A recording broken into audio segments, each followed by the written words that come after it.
வணக்கம். வாழ்க வளமுடன், வாழ்க வையகம். நீங்கள் எல்லோரும் எல்லா நாட்களிலும் தேவையான எல்லாம் பெற்று மகிழ்ச்சியாக இருக்கணும்னு வாழ்த்துறோங்க. வடவரையை மத்தாக்கி வாசுகியை நாணாக்கி கடல் வண்ணன் பண்டொரு அடல் வயிறு கலக்கினையே கலக்கிய கைய சோதையார் கடை கயிற்றால் கட்டுண்கை மலர்க்க மல உந்தியா மாயமோ மருட்கைத்தே. இப்போ நான் பாடின பாட்டு சிலப்பதிகாரத்திலிருந்து இளங்கோ அடிகள் எழுதியது. இதில் என்ன வேடிக்கைன்னா, இளங்கோ அடிகள் சமண சமயத்தினர், ஜெயின். ஆனால் அவர் எழுதின சிலப்பதிகாரத்தில் மிகவும் அழகாக இந்த மகாவிஷ்ணுவை பற்றியும் பார்க்கடல் கடைஞ்சது பற்றியும் பார்வதியை பற்றி கூட காளியை பற்றி கூட குறவை கூத்தெல்லாம் அவர் பாடியிருக்கிறாரு. சரி, அவர் எதுக்காக பாடினார்னா அந்த கதைகள் பாத்திரங்கள் அதுக்கு ஏத்தாப்பில் வரணுங்கிறதுக்காக அவர் இதை ரொம்ப அழகாக பாடியிருந்தார்.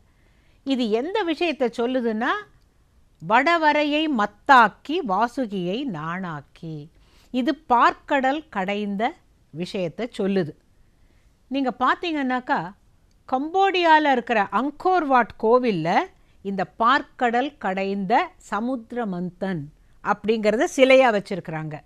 இப்போ பேங்காக்கில் தாய்லாந்தோட தலைநகர் அந்த ஏர்போர்ட்டில் பார்த்தீங்கன்னா பெரிய ஒரு மத்து மாதிரி மலையை வச்சு இந்த பக்கம் ராட்சசர்களும் இந்த பக்கம் தேவர்களும் இழுக்கிறாப்புல மிகப்பெரிய சிலை வச்சுருக்கிறான். வரவங்கள்லாம் ஆன வாயை பழந்துட்டு பார்க்குற அளவுக்கு இந்த இந்திய கலாச்சாரம் அங்கெல்லாம் அப்பெல்லாம் இருந்திருக்குங்கிறதுக்கு இதெல்லாம் ஒரு அடையாளம். பார்க்கடலை ஏன் கடைஞ்சாங்க? இதுதான் கேள்வி. பார்க்கடலில் அமுதம் கிடைக்கும், அமுதம் சாப்பிட்டால் சாகாமல் இருக்கலாம், நிரந்தரமாக இருக்கலாம் அப்படின்னு ஒரு கருத்து நிலவியதுனால இவங்கள்லாம் என்ன நினச்சாங்க, தேவர்களும் அசுரர்களும் மகாவிஷ்ணுகிட்ட போய் கேட்டபோது, ஆஹா தாராளமாக பார்க்கடலை கடையுங்கள்னு சொல்லிட்டார். எதை வச்சு? ஒரு கடலை கடையணுன்னாக்கா ஒரு மத்தை வச்சுக்கிட்டு கடைய முடியாது. அவர் சொன்ன மத்து நம்ம வீட்டு தயிருக்கு தான் லாயக்கு. மந்தர மலையை மத்தாக வைத்து வாசுகி என்கிற பாம்பை, பெரிய பாம்பை அப்படி சுற்றி அதை நாணாக்கி இந்த பக்கம் அந்த பக்கம் அப்படி இழுக்கலாம், அப்போ அந்த பார்க்கடல் கடையப்படும் அப்படின்னு நினச்ச பொழுது அவங்க நினச்ச மாதிரி நடக்கலை. மகாவிஷ்ணு சொன்னாராம், யார் எந்த பக்கம் நிற்க போகிறீங்க? தேவர்களே நீங்கள் வால் பக்கம், அசுரர்களே நீங்கள் தலைப்பக்கம்னுட்டார். ஏன்னா தலைப்பக்கத்துலேருந்து விஷம் வரும்னு அவருக்கு தெரியும். பிடிச்சிக்கிட்டாங்க, கடைய ஆரம்பித்தாங்க. கொஞ்சம் கொஞ்சமாக அந்த மந்தர மலை உள்ளே போகுது.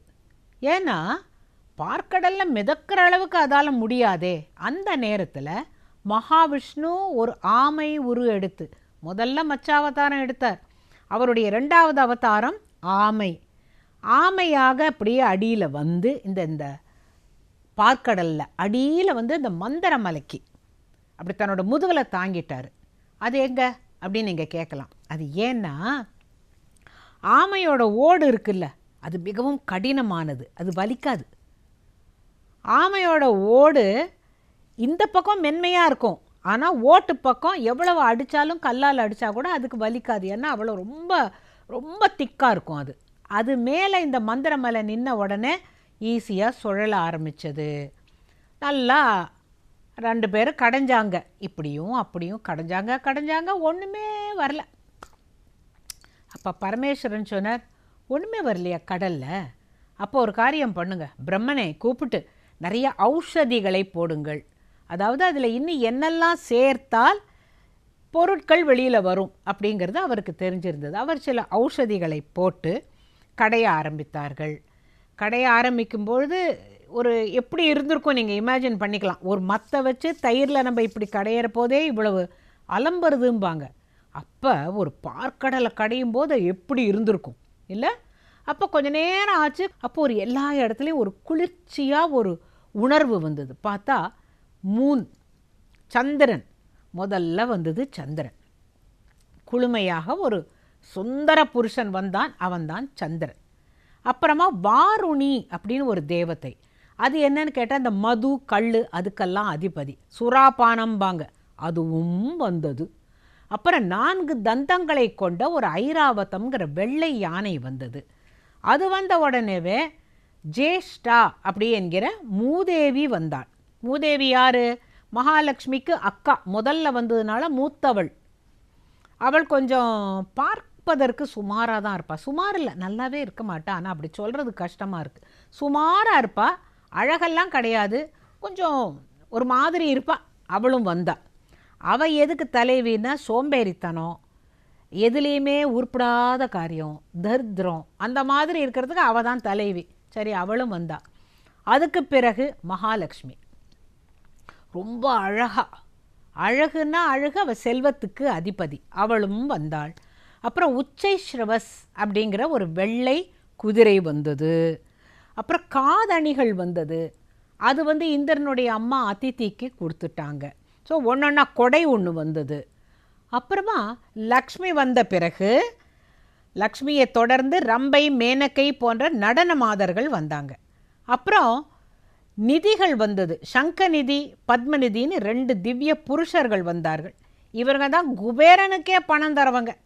அப்புறமா தான் இந்த வெள்ளக்குதிரை வந்ததுன்னு சொன்னேன் இல்லையா, அதை தொடர்ந்து கல்பத்தரு, கற்பக விருட்சம், பாரிஜாத்தம்ங்கிற வாடாத மலர் கொண்ட ஒரு விருட்சம், காமதேனு, நினைத்ததை தரக்கூடிய தெய்வீக பசு, சூரியமணி, ஷமந்தகமணி, கௌஸ்துபமணி, இதை தவிர தேவதத்தம் அப்படிங்கிற ஒரு சங்கு, புஷ்பக விமானம், நந்தி கோஷம் அப்படின்னுட்டு ஒரு ரதம், ஷார்ங்கம் ஆகிய வில், இதெல்லாம் வந்தது. ஆனால் அமிர்தம் இன்னும் வரலையே அப்படிங்கிறதுக்குள்ளே இவங்க 2 பேரும், தேவர்களும் அசுரர்களும், எனக்கு அது வேணும் உனக்கு அது வேணும் அடி தடின்னு ஆரம்பித்தாங்க.